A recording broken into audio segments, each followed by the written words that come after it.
Welcome. Today, I'll show you how to search for a message in a Gmail space using your PC.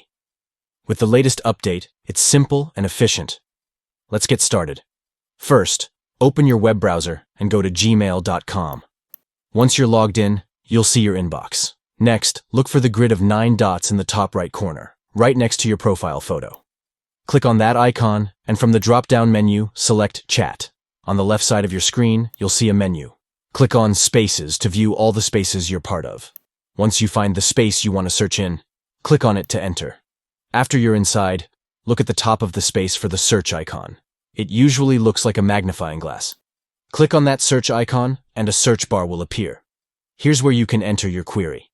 Type in the keywords or phrases related to the message you're looking for. Once you've entered your search terms, hit enter or click the search button.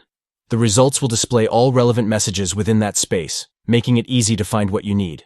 And that's it. You've successfully searched for a message in a Gmail space. If you found this video helpful, please give it a thumbs up and subscribe for more tips and tricks. Thanks for watching, and I'll see you in the next video.